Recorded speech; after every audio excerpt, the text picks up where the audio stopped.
Hi, welcome to Crochet Basics 101 with Cass. In this very first episode, I'm going to show you everything that you need to get started in the wonderful world of crochet, as well as show you a couple of basic stitches. So the very first thing you'll need to crochet is a set of hooks. Here you can see mine are lovely red tulip hooks. I found these after a lot of trial and error, so I've tried plain metal hooks, I've tried plastic hooks, I've tried bamboo hooks, and I've tried a wide range of ergonomic hooks. But these ergonomic hooks are by far the most comfortable, best ones that I've used. But this is all down to personal preference, and you may find that another hook is more suitable for your crochet style. I just personally like the nice slim handle, which you can hold very easily like this. As you can see, I do have them in a wide variety of sizes, ranging from your 2mm all the way up to your 6mm. But obviously crochet hooks do come in a much wider range of sizes than this. These are just the ones that I like to keep in my little case. The next tools you'll need for your crochet kit are just a nice little pair of scissors, which you can use to snip your yarn, stitch markers. These are little ones that I found off eBay. They basically just have a little claw clasp right there, but there are so many different kinds that you can get. Basically, you use this to hold the stitches in place if you want to put your project down, or if you need to mark the stitches in particular spots to make a special stitch later on. As well as that, you'll need some darning needles. Here you can see I have both a straight one and a curved one. So it really depends on what kind of project you have as to what kind of darning needle you prefer. So if you're working in the round and you need to tuck in a little tail of yarn, I find that the bent needles are the best. But if you're just working on a regular straight project, so a blanket or anything like that, just the straight one is perfectly fine. As well as that, in my arsenal, I keep a seam ripper. Normally you'd probably be mainly using these for sewing projects, but I find that if you're working with really, really fine yarn, which you can, some of them are as thin as a single thread of cotton, you may need this to unpick a knot, or if you want to completely undo a row that you've done, it may be easier just to do it with the sharp little edge that it's got there. So these are the other essential tools for your crochet kit.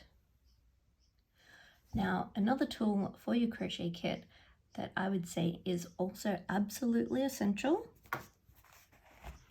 is a crochet journal.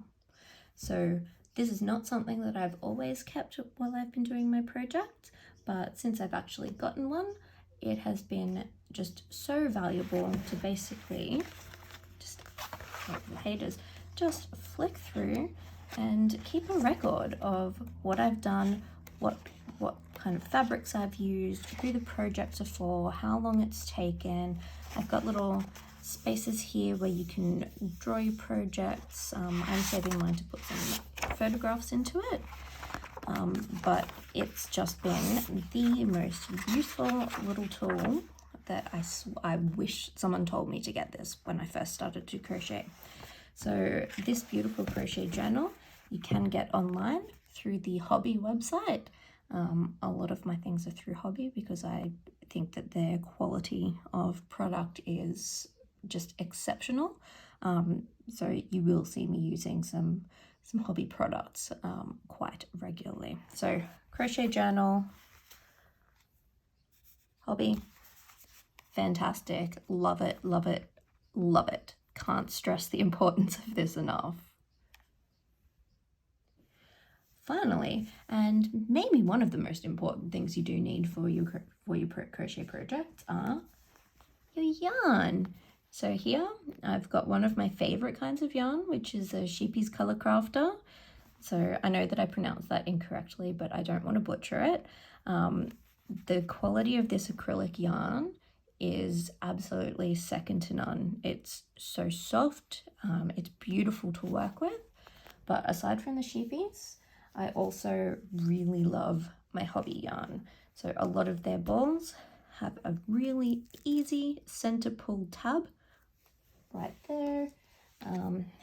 So same with these other ones, which are much bigger. So you got your twister, glitter, beautiful. So basically you can't go wrong with either of these brands. I find that Hobby has a lot of deals on a very, very regular basis, and I would say probably 75% of my projects I will use the Hobby yarn because I just find it's incredibly soft, it's incredibly easy to use. The colors are so vibrant that looking at them online just cannot do justice to how beautiful they are in real life. But for today, these are basically just a couple of my favorites, just so you can kind of get an idea of what I like and I guess of what other people like. So really, your choice of yarn, it's all just going to come down to your personal preference. But if you're looking for something to try, either of these two, I think you'll be very, very happy with that. So let's start a simple stitch instruction. I'm going to use my Sheepies Colour Crafter. So basically what you want to do is flick yourself around to the back on the label. This will tell you that there's 300 meters of yarn in this, and the needle and hook size used is a 4, which is coincidentally the one that I had out before. So it also gives you instructions on what you want your swatches to look like, your cleaning instructions, the quantity of different types of materials in the yarn. So it might be 100% acrylic, it might be 50% wool, 50% acrylic.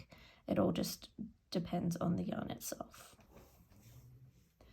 Some more information located on the tags, the exact colors and the lots. So this can be really important if you're making quite a large project. Ideally, you would like to get all of your balls of yarn within the same lot number to ensure that there are no variances between the colors. Now that we're more familiar with all of the instructions that are on the labels of the yarn, what we're going to start with today is just a nice easy chain. It's the very first thing that I learned how to make, and I've probably made like 100 meters worth of just chained crochets with, you know, single thread, double thread, triple thread, all sorts of things. They were hanging all over my house when I was first learning to crochet. So what you'd normally like to do is start with a center pull with your yarn. So the first thing you want to do is you want to secure a base from where we can start our project. So what we do is we just tie a little knot. So you want to basically do a little X right there and then pull your tail through. Okay, so now you can see we have a really loose knot, and get your crochet hook, pop that through, and then just tighten him up. And that's how we start. So almost every project you'll start this way, unless it specifies for a magic circle, which I will absolutely show you how to do at a later stage. It's better just to start it with something a little easier for now. In order to do a chain crochet, what we're doing is basically we're making a chain out of our single strand. So with the hook, you want to basically pop the hook underneath your yarn, turn your hook so that it grabs onto that little bit of yarn there. So see, I'll do it again a little bit close up. So you pop it underneath, turn your hook so that it grabs onto that yarn, and then it pulls it through the little knot that we just made.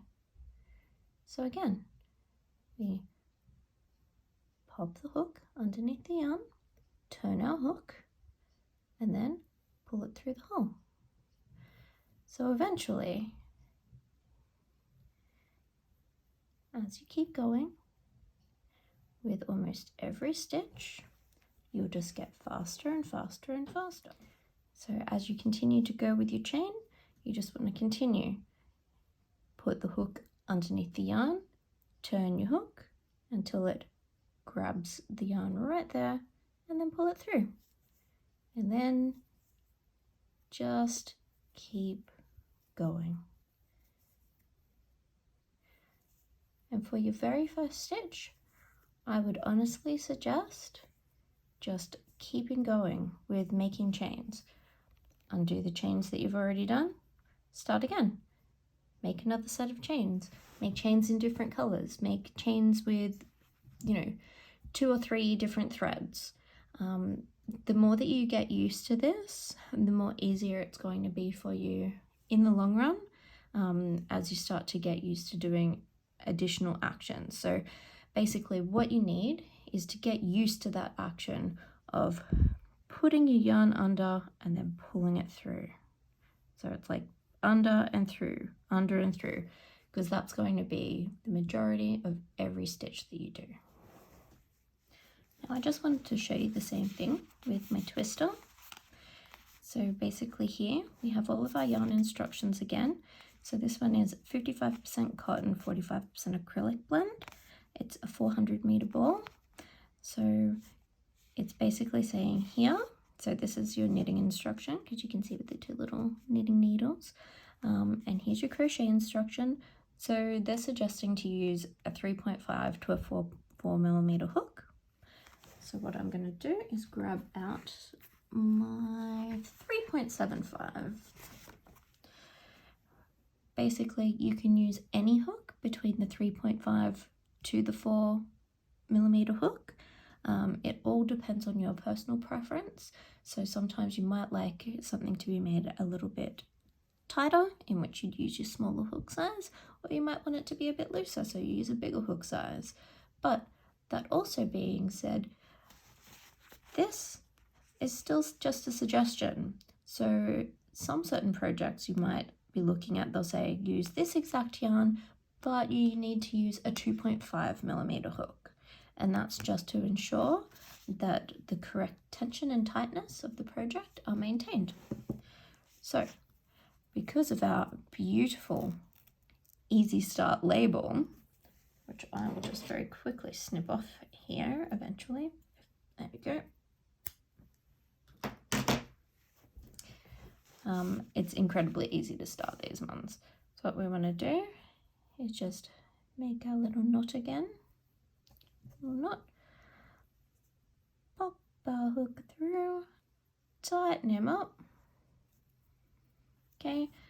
I find that it helps in probably the first couple of rows just to hold the tail. It's basically just so that you've got something to hold on to. So grab our tail for stability. You may even want to just grab the knot if you're not feeling like it's quite tight enough, which is perfectly understandable. So you can yarn over, turn your hook, pull through. Yarn over, turn your hook, pull through. Yarn over, turn your hook, pull through. And basically, I recommend just keeping on going with that, just to get comfortable with that repetitive motion. So you'll see here, that repetitive motion of my hands. That's what you want to be comfortable with.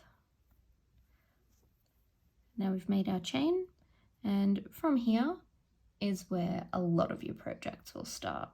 Whether or not you join the chain up to make it a loop and then we work it around, or whether you'll start to do your stitches back into the chain to build something long ways. It's all up to you.